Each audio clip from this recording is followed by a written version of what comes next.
Halo semua, selamat datang di alur cerita film for movie. Gimana kabar kalian hari ini? Semoga sehat selalu dan dimudahkan segala urusannya. Pada episode kali ini Mimin mau ngebahas alur cerita film action yang berasal dari negeri gingseng Korea, The Killer 2022. Mengisahkan seorang sniper legendaris berdarah assassin yang kembali beraksi demi menyelamatkan gadis muda. Di dalam perjalanannya ia banyak menguak skandal penjualan gadis muda dan jenderal polisi yang ternyata orang yang telah melindungi skandal mafia tersebut. Ya udah, tanpa berlama-lama lagi, mari kita masuk ke filmnya. Semongko. The Killer 2022 dibuka dengan memperlihatkan seorang assassin legendaris asal Korea yang bernama Kang. Namun setelah menikah dengan wanita cantik yang bernama Suni, Kang mengakhiri karir asasinnya demi kelangsungan keharmonisan rumah tangganya. Di pagi itu Sunny, istri Kang, meminta izin jika dirinya dalam beberapa hari ke depan akan pergi ke sebuah pulau bersama temannya dalam urusan bisnis. Namun karena temannya tersebut telah memiliki anak gadis, Sunny meminta Kang untuk menjaganya sementara ia belum kembali.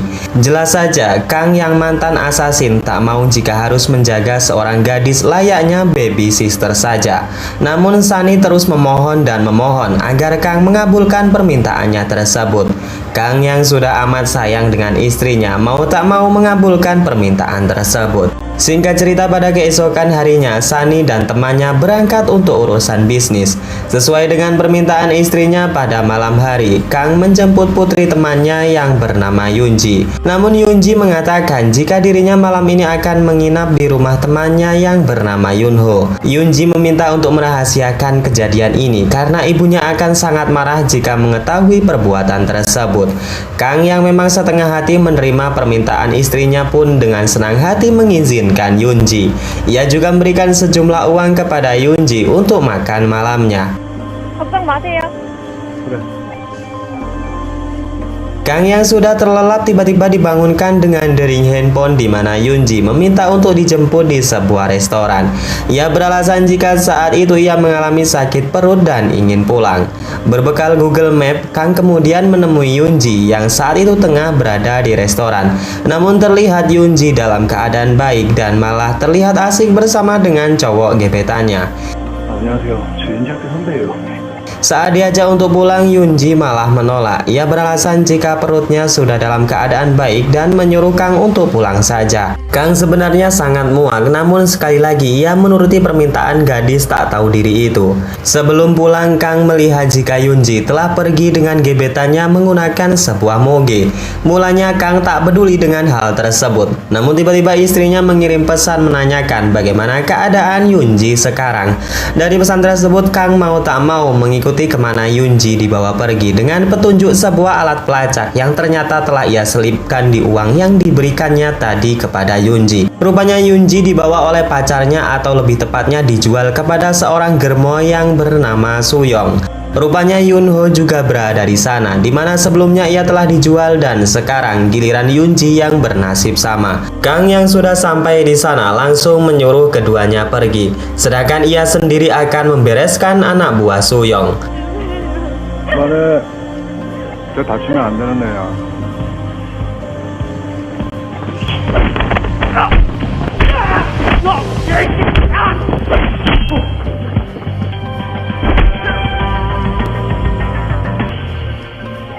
아저씨, 저 배고파요. Keesokan malamnya saat Kang dan Yunji pulang makan malam dari sebuah restoran, mereka melewati jalan yang berada tak jauh dari tempat Yunji diculik. Terlihat banyak sekali polisi yang berjaga di sana karena ternyata seluruh pemuda yang dihajar Kang ditemukan telah tewas. Usut punya usut, ada oknum ketiga yang menghabisi para pemuda tersebut kecuali Suyong, di mana tujuan mereka tak lain agar bisnis perdagangan gadis muda tidak terbongkar ke ranah publik.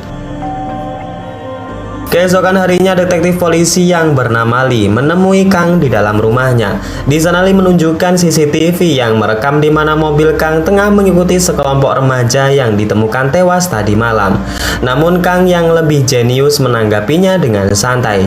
Ia mengatakan jika hanya CCTV tersebut tidak bisa membuktikan jika dirinya terlibat, karena orang Korea banyak memiliki mobil yang sama seperti dirinya. Lee yang merasa lemahnya barang bukti memutuskan untuk pergi dan sekali lagi membuktikan jika Kang adalah orang yang sangat jenius. Kejadian tersebut membuat Yoonji sangat ketakutan, namun Kang menenangkan Yoonji dengan mengatakan jika dirinya tidak terlibat dalam masalah tersebut. Melihat wajah Yoonji, Kang kemudian teringat dengan masa lalunya, di mana ia tidak bisa menyelamatkan seorang gadis yang bunuh diri setelah mengalami depresi akibat diperkaos oleh laki-laki yang tidak bertanggung jawab. Di waktu yang sama, Yoonji ditelepon oleh Suyeon. Di sana Suyeon mengatakan jika ia masih menyimpan pisau yang digunakan untuk membunuh para pemuda kemarin malam. Suyeon mengancam Kang jika akan memberikan bukti pisau tersebut kepada Pak Polisi jika Kang tidak mau menyerahkan Yoonji dalam kurun waktu 1 jam. Sebelum pergi, Kang kemudian memberikan gelang pelacak kepada Yoonji dan memintanya untuk tidak pergi kemana-mana.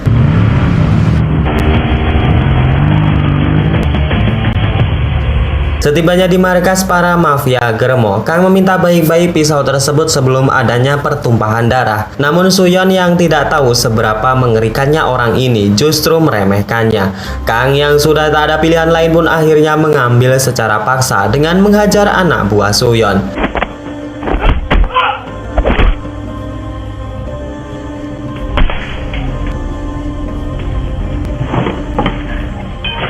Selesai menghabisi anak buah Suyeon, Kang yang berniat kembali pulang dihadapkan dengan seorang asasin yang sama kuatnya dengan dirinya. Terjadi pertarungan sengit di mana Kang yang sebenarnya lebih diunggulkan memilih untuk pergi saja.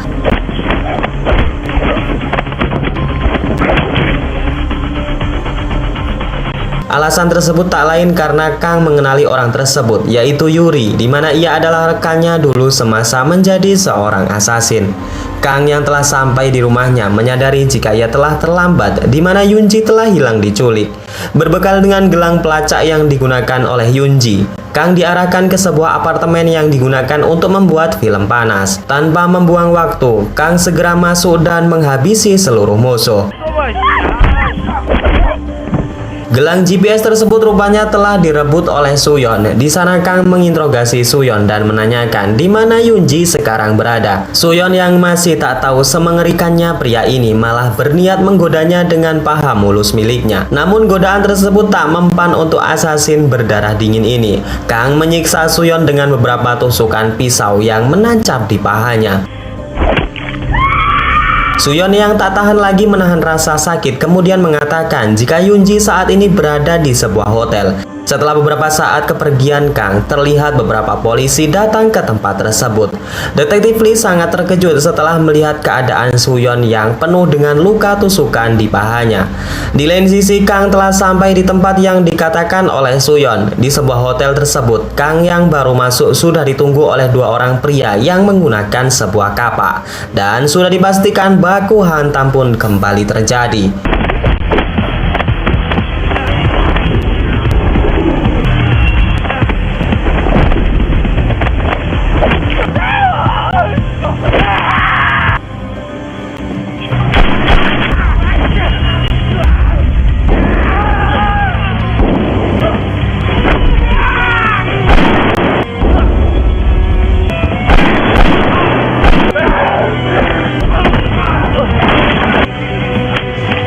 Puluhan musuh telah rata tak bernyawa. 3 orang yang tersisa ketakutan melihat sosok Kang yang begitu kesetanan. Sekuat tenaga mereka melarikan diri, namun hal itu sia-sia, di mana Kang langsung mengancam jika mereka tak buka mulut maka detik itu juga mereka akan mati. Tersisa 1 orang pemuda yang meminta ampun dan mau buka mulut. Ia mengatakan jika bos mereka lah yang tahu di mana Yoonji dibawa. Secara bersamaan pria yang diakui bos tersebut jatuh dari atas gedung. Pelaku yang melemparkannya tak lain adalah Yuri. Ia mengatakan jika Yunji akan dikirim ke Rusia esok pagi menggunakan sebuah kapal kargo, karena rupanya yang akan membeli Yunji adalah orang kaya raya dari Rusia. Namun sebelum hal itu, Kang harus terlebih dahulu melangkahi mayatnya. Terlalu pede itu tidak baik guys. Kang kemudian menendang Yuri dan masuk ke dalam hotel. Kang sepertinya tak benar-benar ingin menghabisi Yuri. Ia menyiapkan sebuah tali yang kemudian ia gunakan untuk mengikat dirinya dan Yuri sebagai pemberat agar ia bisa kabur dari hotel tersebut dengan cepat.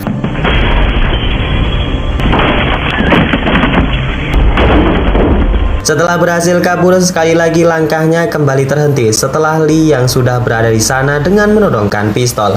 Lee mengatakan jika Kang terbukti bersalah dengan adanya sidik jari yang berada di pisau yang ia gunakan untuk membunuh Suyon. Kang dengan santainya mendekati Lee dan berhasil membalikkan keadaan. Dengan todongan pistol tersebut, Lee dijadikan sandera dan masuk ke dalam mobil. Lalu mereka segera pergi ke pelabuhan untuk menyelamatkan Yunji.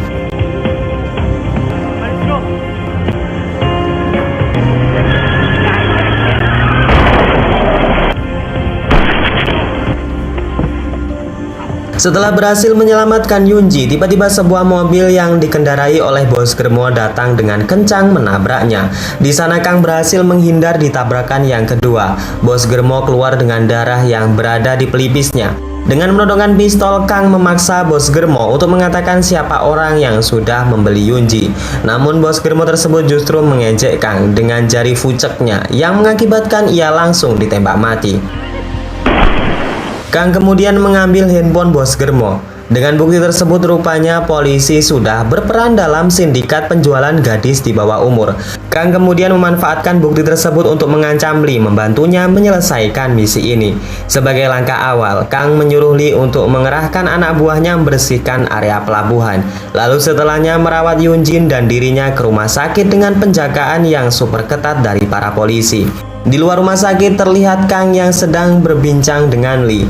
Di sana Kang mengatakan jika sebelumnya ia sempat melihat bagasi mobil Lee yang berisikan mayat Suyon. Terungkap jika Suyon sengaja dibunuh oleh Lee agar ia tidak buka mulut dengan para polisi. Tak hanya itu, Lee juga membakar mayat Suyon menggunakan alat kremasi yang berada di lantai paling atas hotel. Dengan semua bukti tersebut, Lee jelas saja mati kutu. Ia pun meminta Kang untuk tidak buka suara dan sebagai imbalannya ia akan mempertemukannya dengan orang yang telah membayarnya selama ini.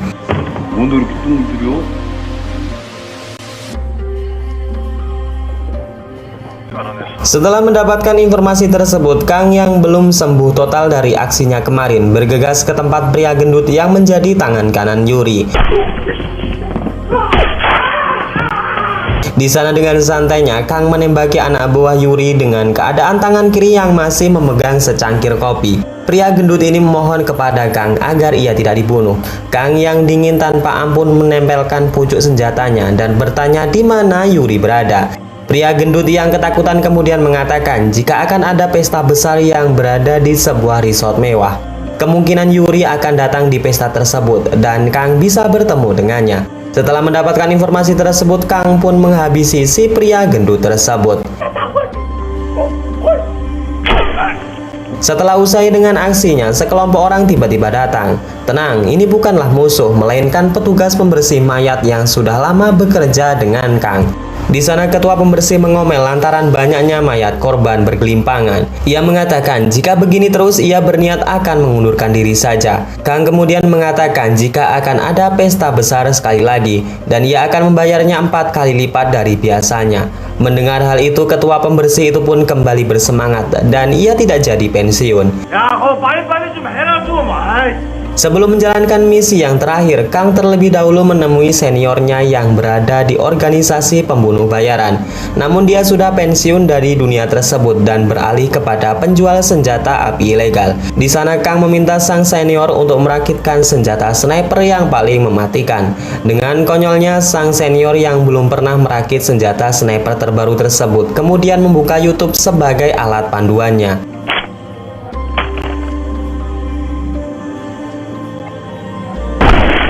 Setelah menguji senjata snipernya, Kang menerima telepon dari Eugene yang berada di rumah sakit. Eugene mengatakan jika temannya telah meninggal karena bunuh diri lantaran depresi dengan kejadian yang telah menimpanya.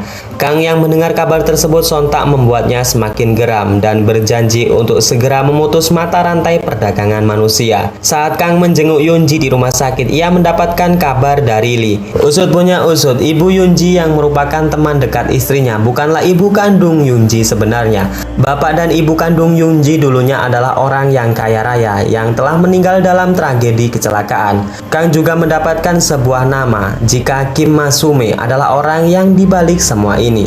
Ia merupakan seorang Pak Hakim yang sangat berpengaruh di Korea. Ia kerap kali membeli gadis-gadis muda sebagai alat pemuas nafsunya. Ia dan mengatakan pesta seks besar-besaran 1 tahun sekali bersama rekan-rekannya. Dan secara kebetulan pesta tersebut akan diadakan pada malam hari ini. Setelah mendapatkan lokasi pesta yang akan diadakan, Kang segera berangkat ke sana. Bukan sebagai tamu melainkan sebagai pembunuh berdarah dingin yang akan menghabisi seluruh mafia kotor yang melibatkan para elit pemerintah Korea.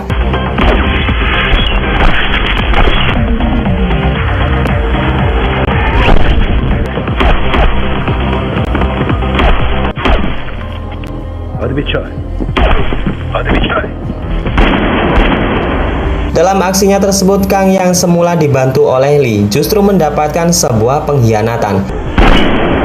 Polisi tersebut memang sangat licik guys. Ia tak takut dengan bukti yang dimiliki oleh Kang. Dan menurutnya Kim akan membersihkan namanya karena dia adalah Pak Hakim yang memiliki akses dengan banyak pejabat elit pemerintahan. Untuk pertama kalinya Kang dibawa masuk untuk menemui dedengkot utama biang segala masalah, yaitu Kim Masume. Di sana Kim segera merintahkan Lee untuk menghabisi Kang, sedangkan ia akan bersenang-senang dulu dengan gadis muda yang sudah bersamanya. Di sisi lain, Kang yang hendak dibunuh kembali berhasil lolos dari maut. Ia justru membalikan keadaan dengan menghabisi seluruh anak buah Yuri, termasuk polisi korup yang sungguh menjijikkan ini guys.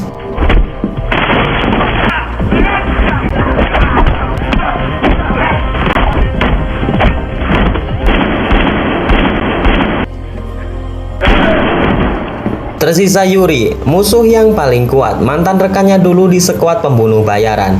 Namun berbeda dengan 2 pertemuan sebelumnya, Kang tak mengampuni seniornya dan ia membunuh Yuri dengan tatapan dingin bak serigala kehausan darah.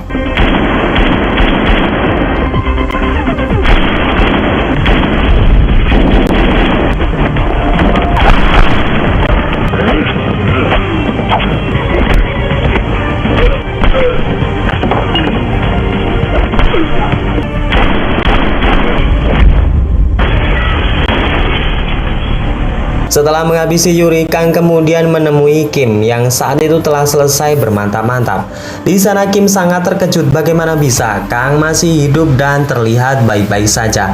Ia semakin pucat saat Kang bertanya tentang skandal yang membantunya mendapatkan gadis-gadis muda nan segar. Kim kemudian mengatakan jika setiap tahunnya ia mendapatkan pasokan gadis muda dari seorang germo yang ternyata dia adalah ibu angkat Yunji. Ia jugalah yang telah membunuh kedua orang tua Yunji dan merampas seluruh harta kekayaannya. Kim kemudian menawari Kang dengan sejumlah uang dan ia berjanji untuk membackup seluruh bisnis kotor yang dimiliki oleh Kang. Terlalu pede itu tidak baik guys. Kang yang merupakan sosok independen, tak berpengaruh, tak tersentuh, dan tak memiliki ikatan dengan siapapun, menanggapi tawaran tersebut dengan tertawa lebar. Dan kemudian keesokan harinya, Kang yang menggunakan handphone Kim menelpon ibu angkat Yunji yang saat itu tengah berlibur dengan istrinya. Saat berada di dalam mobil, ia sangat terkejut setelah menyadari Kang sudah berada di sana dengan menodongkan pistol di kursi belakang. Ia diarahkan ke sebuah tempat yang sepi, lalu tanpa kompromi, Kang menghabisi germo tersebut. Setelah tim pembersih melakukan tugasnya, Kang kemudian pergi menemui istrinya yang berada di sebuah pantai bersama dengan Yunji. Setelah diamati lebih lanjut, rupanya nih guys, kita baru sadar jika Sunny adalah sosok gadis yang dulu ia selamatkan saat mencoba untuk bunuh diri. Dan ia jugalah yang telah membuat Kang tobat dari masa lalunya sebagai seorang assassin. Sunny juga rupanya telah mengetahui bisnis temannya tersebut. Untuk itu ia meminta Kang suaminya untuk ikut terlibat agar ia dapat menyelamatkan Yunji. Sama seperti saat Kang menyelamatkan hidupnya dahulu. Dan kemudian film ini pun selesai. Oke, segitu aja guys alur cerita film pada episode kali ini. Semoga kalian suka dan dapat mengisi waktu kosong kalian. Terdapat banyak sekali adegan berdarah yang telah dilewatkan oleh Mimin. Untuk itu akan lebih baiknya jika kalian menikmati film ini secara utuh ya guys. Sumpah bikin lemes jantung dan dengkul mati rasa. Pesan yang dapat kita ambil dari film ini adalah jangan lagi percaya. Ya udah ya guys, saya undur diri. Wassalamualaikum warahmatullahi wabarakatuh.